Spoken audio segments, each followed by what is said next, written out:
Comprendre le calcul de fraction en 3 minutes, ou presque. Le mieux pour tout comprendre sur le calcul de fraction, c'est de partir d'un exemple. On va prendre le calcul suivant. A est égal à moins 3 quarts plus 8 sur 21 divisé par 6 septièmes.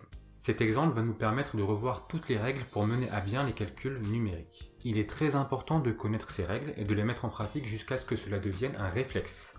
Ce type de calcul vous suivra durant toute votre scolarité. Revenons à un autre exemple. On voit là qu'il y a 3 fractions avec 2 opérations, une addition, une division. La première question à se poser c'est par où est-ce que je dois commencer? Eh bien, il faut se rappeler de la règle de priorité. On commence par calculer les multiplications et les divisions, et ensuite les additions et les soustractions. Donc ici, il faut commencer par 8 sur 21 divisé par 6 septièmes.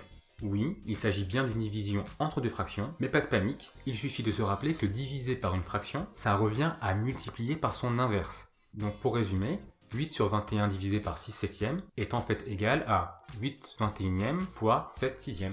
On peut du coup réécrire un autre calcul et commencer par effectuer la multiplication. Pour multiplier deux fractions, il faut multiplier les numérateurs entre eux et les dénominateurs entre eux. On obtient donc 8 fois 7 en haut et 21 fois 6 en bas. Vous pouvez calculer le résultat directement, mais on voit déjà que cela donnera des grands nombres. Il faut se demander si on ne peut pas réduire la fraction dès maintenant.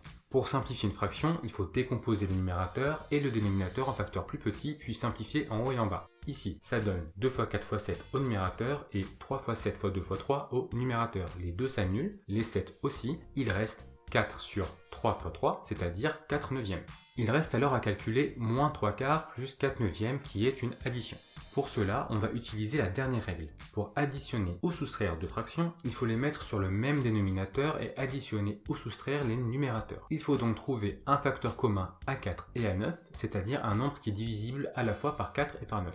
Le plus simple, c'est de prendre 4 fois 9, car le résultat sera forcément divisible par les deux.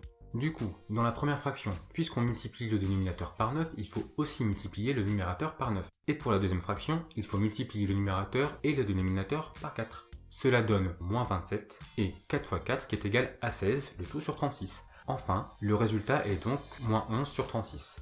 À la fin, il faut se demander si on ne peut pas simplifier le résultat. Ici, au numérateur, 11 est un nombre premier et 36 n'est pas divisible par 11, donc la fraction est irréductible. Voilà, avec un seul calcul, nous avons revu toutes les notions. Jetons de nouveau un coup d'œil aux 5 règles. Règle numéro 1. On calcule d'abord les multiplications et les divisions. On calcule les additions et les soustractions dans un second temps. Lorsqu'il y a une parenthèse, on applique d'abord cette règle à ce qu'il y a dans la parenthèse. Règle numéro 2, diviser par une fraction revient à multiplier par son inverse. Règle numéro 3, lorsqu'on multiplie deux fractions, les numérateurs se multiplient entre eux et les dénominateurs se multiplient entre eux.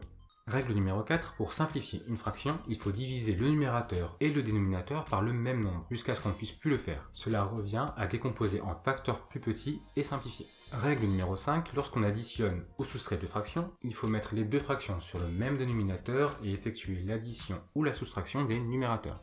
Je vous conseille vraiment d'apprendre ces règles par cœur et de refaire plusieurs calculs. C'est d'ailleurs ce que je vous propose de faire dès maintenant. Faites pause pour noter l'exercice que je vous propose. N'hésitez pas à partager votre solution en commentaire ou à me les envoyer par message.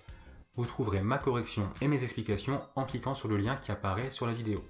Pour plus d'explications sur toutes les autres notions du programme, des exercices corrigés et tout ce qu'il faut savoir sur l'orientation, abonnez-vous à ma chaîne YouTube, mon compte Instagram et ma chaîne Facebook. À très bientôt.